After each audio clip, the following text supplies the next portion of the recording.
Selanjutnya, tadi ada beberapa pertanyaan mungkin ditampung dulu ya.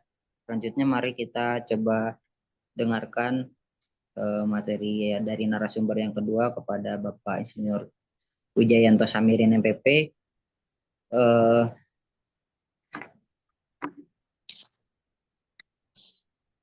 Kalau tadi Pak atau Prof. Didin menyampaikan dalam lingkup ekonomi makro, maka Pak Wijayanto ini kali ini akan memaparkan pandangannya dalam perspektif yang lebih mikro ya, terkait dampak daripada Danantara. Itu kan apa namanya, tujuannya untuk mensukseskan hilirisasi atau terciptanya lapangan kerja begitu. Karena kalau mau nanya di Zoom tuh raise hand tuh yang mana sih, Nak? Nah, Raise hand. Bagaimana dampaknya terhadap permodalan, Raise akses hand tuh di pendanaan mana? UMKM, daya Iya. beli. dijawab dulu tuh, raise hand-nya gimana tuh? Mau mungkin Enggak, kayaknya nanti gimana? kan, teknis. Oh ya,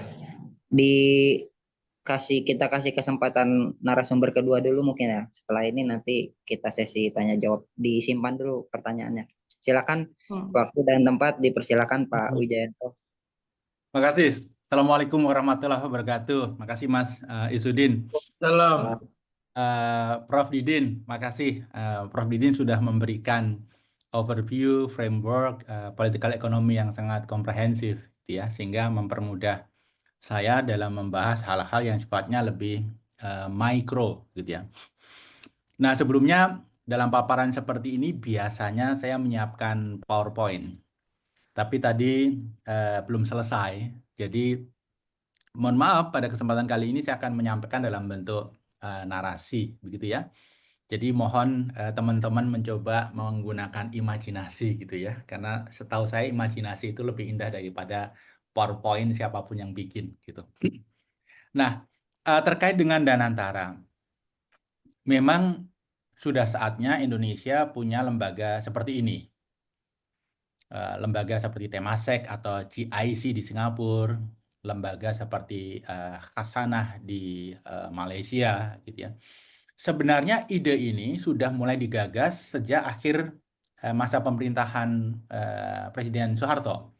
Jadi waktu itu Tanti Abeng 1998 ditunjuk sebagai Menteri Negara urusan BUMN. Jadi Menteri Negara artinya kementeriannya slim karena memang targetnya simple, membentuk Indonesia Incorporated. Artinya ini seperti holding, super holding yang isinya BUMN-BUMN. Nah sayangnya krisis, pemerintah jatuh, kemudian IMF datang, letter of intent, dari rencana ingin membentuk holding BUMN Indonesia Incorporated, tugas bergeser menjadi menjual aset-aset BUMN untuk menyelamatkan keuangan negara. Jadi ini rencana lama, tetapi tidak dapat momentum yang tepat, dan alhamdulillah momentum yang tepat datang sekarang ini. Nah, memang ide bagus seperti apapun, kalau tidak direncanakan secara detail, kemudian tidak dieksekusi dengan baik oleh tim-tim yang kompeten, hasilnya juga tidak akan mengembirakan. Padahal Bapak-bapak, Ibu-ibu, rekan-rekan, Danantara ini tidak boleh gagal. Karena bayangkan, BUMN itu kan telur-telur emas milik rakyat. Yang tadinya berserakan, sekarang diputuskan untuk dikelola, ditaruh dalam satu keranjang yang namanya Danantara. Ya. Bisa dibayangkan kalau keranjang itu tumpah, maka tumpah juga impian 287 rakyat Indonesia. Nah, yang menarik situasinya sekarang ini terbelah. Kita ini seperti tidur dengan satu bantal, tapi punya dua mimpi. Teman-teman kita yang di pemerintahan itu mimpinya optimis, narasi besar, ini akan sukses, dan seterusnya. Narasi Pak Prabowo jelas sekali, besar gitu, ini akan sukses, menjadi yang terbaik di dunia, dan seterusnya. Tetapi di bagian yang lain dari bantal itu adalah orang-orang yang mempunyai mimpi, wah ini akan menjadi sesuatu yang mengkhawatirkan. Makanya banyak yang skeptis. Masyarakat skeptis. Sering pemerintah menyalahkan kenapa skeptis. Wajar skeptis karena dalam 10 tahun terakhir masyarakat itu dibombardir dengan berita-berita buruk. Listnya panjang. Korupsi Asabri, uang rakyat tidak kembali. Korupsi Jiwasraya, uang rakyat tidak kembali. Padahal ini milik negara, dikelola oleh para petinggi pemerintahan di dalamnya. Uang nggak kembali. Banyak dari mereka yang nanam uang di situ adalah guru-guru yang menyiapkan masa tuanya, dan itu nggak kembali. Padahal yang punya adalah negara. Belum lagi korupsi timah. Belum lagi korupsi Pertamina yang baru-baru ini muncul. Nah, ketika ada rencana yang mirip, investasi jangka panjang, besar, dikelola oleh pemerintah, dan seterusnya, sangat wajar kalau pemerintah skeptis, masyarakat skeptis. Sehingga ada gerakan tarik uang dari himbara. Pertanyaannya, jangan-jangan masyarakat ini irasional. Nah, kita buktikan, investor yang rasional pun itu juga skeptis. Indikasinya jelas, Belum. indeks harga Oke. saham gabungan Ah, atau apaan? Jakarta Composite Index itu dalam 6 bulan terakhir turun 14,6%. Jadi 6 bulan terakhir indeks harga saham gabungan turun 14,6%. Ini penurunan yang paling dahsyat dibandingkan dengan indeks saham negara manapun, termasuk negara tetangga kita. Jadi indeks saham kita turun. Diingat ya, pakai imajinasi 14,6%. Lalu bagaimana dengan aset-aset BUMN yang akan ditaruh di Danantara? Seperti diduga, penurunannya lebih tajam dari penurunan indeks. Bank Mandiri turun 33,6% dalam 6 bulan. BRI turun 29,8% dalam 6 bulan. BNI turun 19,6%. Tadi indeks total kan turun 14% ya. Ini jauh lebih dalam. Telkom turun 16,7%. Semen Gresik turun 34,7%. Bank Syariah Indonesia turun hanya 4,01%.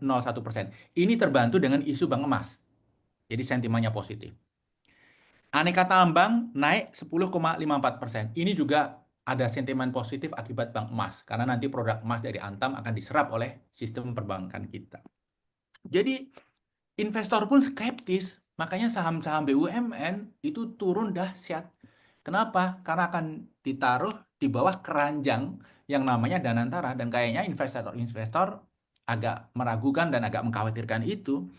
Nah, saya akan mulai membahas beberapa hal yang lebih teknikal, melengkapi apa yang disampaikan oleh Pak Didin tadi, Prof. Didin. Ada beberapa poin yang kita semua perlu pahami dan dalami. Yang pertama, tadi Pak Didin menyebutkan 2 poin yang menjadi inti revisi BUMN. Jadi, Undang-Undang BUMN yang panjang itu intinya sebenarnya hanya 2. Yang pertama, penerapan Business Judgment Rule. Yang kedua, kerugian BUMN tidak serta-merta menjadi kerugian keuangan negara. Business Judgment Rule itu artinya dalam proses pengambilan keputusan bisnis, BUMN berperilaku layaknya korporasi murni. Tidak perlu lapor ke kementerian ini dan lain sebagainya. Ini persis yang diterapkan di Temasek dan Hasanah. Mereka hanya lapor ke Perdana Menteri kalau mau jual aset. Mereka hanya lapor ke Perdana Menteri kalau mau mengakuisisi aset yang besar. Yang lain-lain, Business Judgment Rule. Di Hasanah, Temasek diterapkan. Tetapi ini ada permasalahan nanti di Indonesia. Kemudian yang kedua, kerugian BUMN bukan kerugian keuangan negara. Nah, memang kalau kerugian BUMN jadi kerugian keuangan negara, akan sulit menjalankan bisnis. Karena takut mengambil risiko. Ada opportunity bagus, ada inovasi, takut masuk. Karena kalau rugi jadi kerugian negara, jadi kasus korupsi. Nah, 2 hal ini persis seperti yang dilakukan di Temasek dan Hasanah. Hanya saja, Danantara, Temasek, Khasanah itu berada di tempat dengan environment bisnis yang berbeda. Di Singapura, Temasek dikelola oleh para profesional sejati. Diaudit oleh auditor-auditor yang handal, world class. Kemudian kultur korupsi di sana tidak kental. Politisasi di sana tidak mungkin terjadi. Khasanah juga mempunyai prinsip-prinsip yang mirip dengan Temasek. Nah, permasalahannya Indonesia itu a totally different ballgame. Environment-nya berbeda. Kalau kita buka satu keran, kemudian yang lain tidak disesuaikan, jangan-jangan kebuyaran massal masif yang akan terjadi. Poin kedua, Pak Prabowo, pemerintah itu menggembar-gemborkan aset yang dikelola 14.000 triliun. Tapi begini, aset itu apakah aset yang sifatnya investable aset, aset yang bisa diinvestasikan, atau aset yang given yang tidak bisa diapa-apain? Tiang rel listrik, rel, bangunan tua, ini dan lain sebagainya, piutang dan lain sebagainya. Nah, dugaan saya dari 14.000 triliun itu yang investable, ya sebenarnya yang sifatnya ekuitas. Jadi kalau perusahaan itu kan ada aset, tapi di situ kan ada hutang. Nah, setelah dikurangi hutang, equity-nya menurut saya hanya 10%-nya saja. Jadi sekitar 1.400 triliun itu yang investable asset. Jadi narasi 14.000 triliun itu terlalu bombastis. Faktanya mayoritas tidak investable. Mayoritas bentuknya dari 14 triliun itu adalah hutang malah. Mayoritas adalah aset-aset yang sifatnya fix yang tidak bisa diapa-apain. Yang bisa dimobilisasi barangkali hanya sekitar 10%-nya. Nah, kemudian yang ketiga yang kita harus pahami. Presiden, pemerintah mengatakan akan ada penghematan 750 triliun. Oke? Nah, ini yang akan digunakan untuk MBG, akan digunakan untuk Danantara. Kita analisis, apakah angka itu justified? Apakah ada teknokrasi yang solid di bawah itu, di balik itu?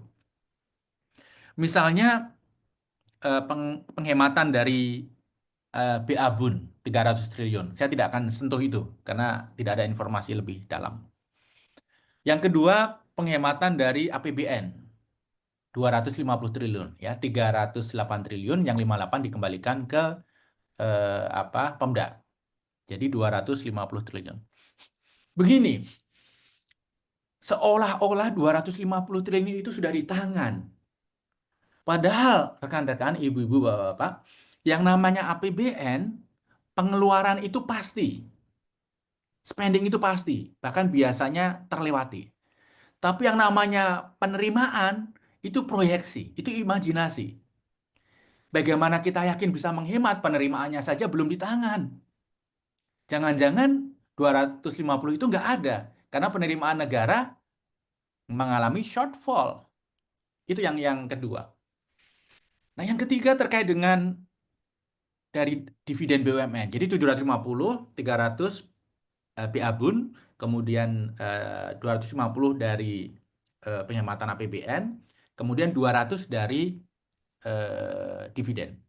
Bapak-bapak, rekan-rekan, BUMN itu membayar dividen tertinggi dalam sejarahnya itu tahun 2024. Hanya 80 triliun.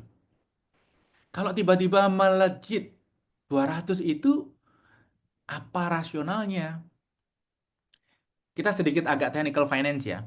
Kalaupun total net income BUMN itu 300 triliun, jadi total pendapatan keuntungan BUMN itu tahun ini 300 triliun, kita harus pahami tidak semua pendapatan itu cash. Ada yang sifatnya working capital, ada yang sifatnya tagihan. Jadi tidak mungkin 300 itu dibagi dalam bentuk dividen. Yang kedua, banyak BUMN itu perusahaan publik. Jadi hak atas keuntungan itu tidak hanya hak pemerintah, tapi sebagian hak pemegang saham lain. Itu kira-kira 35%. Jadi dari 300, 35% adalah hak orang lain.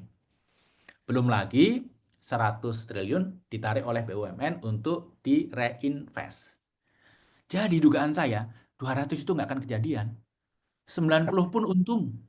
100 triliun sangat beruntung. Kemungkinan besar sama dengan tahun lalu 80 triliun. Jadi begini, kasihan presiden kita sering disodori dengan data-data bombastis beliau menarasikan. Nanti kalau tidak terwujud, beliau disalahkan oleh rakyat. Saya baca di satu media, ketika dikatakan dividen BUMN itu 300 triliun gitu ya. Salah seorang petinggi Kementerian BUMN mengatakan, ketika ditanya wartawan, dia mengatakan, masih dihitung. Coba bayangkan, sudah diumumkan presiden, ternyata masih dihitung. Nah, ini beberapa permasalahan yang menurut saya sangat krusial. Kemudian Bapak-Bapak, asumsikan ya, Danantara dibentuk, kemudian dana-dana itu akhirnya masuk. Dana masuk sesuai rencana. Danantara juga punya permasalahan besar ini. Mas Izzuddin tadi sudah membahas sedikit. Permasalahannya apa? Menginvestasikan uang di Indonesia itu nggak gampang. Ya, Kita betul. pegang 200 triliun, suruh investasi, kita bingung mau taruh di mana. Oke, pilihannya apa? Yang pertama SBN. Danantara punya cash banyak ditaruh di SBN. Itu pasti dihujat rame-rame. Kenapa? Sumber uangnya kan SBN. Iya kan? Ada sisa uang APBN yang dimasukkan ke Danantara itu karena pemerintah berhutang. Tahun ini kira-kira 600 triliun. SBN. Jadi uang yang masuk ke Danantara itu sebenarnya sumbernya SBN dengan bunga 7,2%. Kalau dari SBN dimasukkan Danantara, kemudian diinvest di SBN, dimarahin rame-rame itu. Yang kedua, paling diinvestasikan di luar negeri, saham di luar negeri. Itu dihujat rame-rame. Katanya agen pembangunan. Kok malah, ya betul, agen pembangunan luar negeri kalau begitu. Jadi menginvestasikan di luar negeri itu tidak mungkin dalam situasi kita sekarang. Alternatif ketiga adalah time deposit, deposito. Bunganya rendah, pasti dihujat rame-rame. Alternatif keempat, PSN, 20 project PSN tadi. Proyek-proyek itu perlu waktu untuk bisa menampung investasi. Perlu persiapan, mungkin 2 tahun. Nah, uang itu ditaruh di mana? Pasar modal Indonesia terlalu kecil. Dan banyak saham gorengan. Sehingga ada kemungkinan bermasalah juga kalau naruh terlalu banyak di pasar modal Indonesia. Jadi, ada begitu banyak permasalahan yang dihadapi oleh Danantara. Bahkan termasuk ketika mereka sudah pegang uang. Nah, saya ingin mengakhiri dengan rekomendasi bagi Danantara. Supaya kita tidak dianggap nyinyir atau omon-omon saja gitu ya. Yang jelas kita semua ini kan kritis karena ingin sesuatu yang baik ya bagi negara kita. Kita ingin memberi masukan kepada pemerintah, kepada otoritas supaya hal-hal yang mungkin belum mereka pikirkan itu menjadi dipikirkan. Yang pertama, komunikasi yang lebih baik. Jadi dalam 4 bulan kepemimpinan Presiden Prabowo ini, ada PR besar, masalah komunikasi yang tidak lancar. Komunikasi hal-hal penting, coba teman-teman, rekan-rekan, bapak-bapak amati. Komunikasi hal-hal penting seringkali disampaikan oleh pejabat tinggi lewat sosmed. Seperti gaya Trump. Seringkali disampaikan lewat doorstop wartawan. Spontan begitu. Kenapa tidak ada jubir yang kredibel, kemudian ada preskon, ada forum untuk menjelaskan apa yang akan dilakukan. Ini komunikasi ini perlu diperbaiki betul. Kemudian yang kedua adalah Danantara harus diisi oleh tim yang profesional. Bagaimana caranya? Ya, merekrut orang-orang terbaik. Saya sih pragmatis aja ya melihat situasi kayak gini. Sudah untuk mengisi orang-orang di Danantara, hire itu 4 headhunter terbesar, terbaik. 2 nasional, 2 internasional. Untuk merekrut orang-orang terbaik.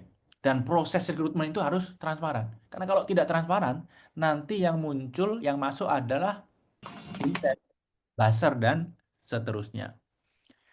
Saya menggarisbawahi dalam aspek profesionalisme ini, dihindari 3 hal.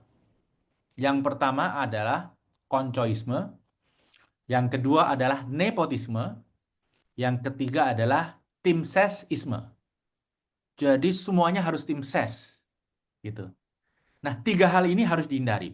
Lalu bagaimana kalau memang ada orang-orang yang terkait dengan salah satu atau 2 atau 3 dari poin itu? Tadi siapa tadi ya? Mas Isudin menyebut Rosan, mantan tim ses, kemudian Pandu, ada kaitan darah dengan pejabat tinggi. Mungkin juga dulu ikut tim ses gitu ya. Saya cenderung menggunakan prinsip giving the benefit of the doubt. Jadi orang-orang itu kita asumsikan akan mengerjakan sesuatu dengan baik, tapi kita awasi, kalau melenceng, ya kita luruskan dengan cara yang tegas. Begitu. Nah, karena mereka kompeten gitu ya, yang berbahaya adalah terkait dengan nepotisme, kemudian koncoisme, tim sesisme, dan tidak punya kompetensi. Gitu. Nah, tetapi begini, memang ketika pemerintah memilih sosok-sosok yang ada kaitannya dengan 3 hal tersebut, ada PR tambahan. Karena sosok yang dipilih, misalnya seperti Pak Rosan, dia akan memulai pekerjaan dengan distrust dari banyak pihak. Sehingga mereka, seperti Pak Rosan, seperti Pandu, memang harus kerja luar biasa keras untuk membuktikan bahwa dia deliver sesuatu yang luar biasa, bahwa dia memberikan sesuatu yang terbaik untuk rakyat. Salah satu cara untuk memberikan yang terbaik bagi rakyat adalah kasih 100% waktu untuk mengelola Danantara. Jangan Danantara dijadikan pekerjaan sambilan. Atau menterinya yang dijadikan pekerjaan sambilan. Jangan.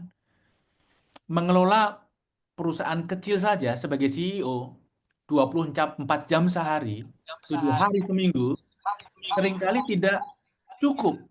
Ini mengelola Danantara, jadi harus full komitmen. Kalau saya jadi Pak Rosan, sebelum didorong untuk mengundurkan diri, saya akan mengundurkan diri. Karena memberikan yang terbaik bagi rakyat. Gitu. Kemudian yang lain adalah GCG yang bagus. Nah, GCG ini, kan tadi kita berbicara DNA-nya korporasi. Korporasi itu bisa jalan bagus karena GCG-nya bagus. Kalau GCG-nya berantakan, DNA-nya korporasi, korupsi itu makin gampang dilakukan. Jadi GCG harus diperbaiki. Saya mengusulkan ada 2 pendekatan. Pendekatan GCG eksternal, yang kedua pendekatan GCG internal. Yang internal, ya ada Dewan Pengawas yang kredibel, kemudian ada komisaris yang kredibel, kemudian ada komite audit, internal audit yang kredibel. Bukan orang-orang yang punya afiliasi politis, begitu ya. Dipilih melalui proses profesional oleh headhunter dan seterusnya. Kemudian yang tidak kalah penting adalah GCG eksternal. Jadi gini, Bapak Ibu rekan-rekan. Yang paling sulit dihadapi di Indonesia itu menahan desakan politisasi. Menahan desakan kepentingan politik. Itu yang paling sulit dilakukan oleh BUMN manapun. Nah, sebenarnya kalau Danantara sejak awal sudah mendeklar semuanya akan transparan. Itu kepentingan politik akan takut untuk mendekat. Jadi, kalau ada ruang gelap, lampu kita nyalakan, tikus ular itu berlari-lari mencari tempat sembunyi. Karena tikus dan ular itu takut terang, takut transparansi. Bikin terang, bikin transparan. Supaya ular, supaya tikus tidak mendekat dan mencuri telur-telur emas milik rakyat. Nah, yang terakhir adalah Danantara ini powerful, influential. Saya usul. Pasar modal kita itu berantakan, mati suri. Gunakan influence dan powernya Danantara untuk mendorong pasar modal yang sehat. Jadi seperti menyiapkan kolam renang yang bersih, karena nanti mereka sendiri yang akan berenang dalam kolam itu. Nanti Danantara sendiri yang akan memanfaatkan pasar modal kita yang bagus, yang sehat untuk berinvestasi. Nah, itu beberapa poin yang bisa saya sampaikan. Ada banyak poin yang lain, tapi saya ingin membuat ini singkat sehingga ada cukup waktu untuk question and answer. Terima kasih. Assalamualaikum warahmatullahi wabarakatuh. Waalaikumsalam. Izin. Waalaikumsalam warahmatullahi wabarakatuh. Terima kasih kepada Pak Wijanto Samirin.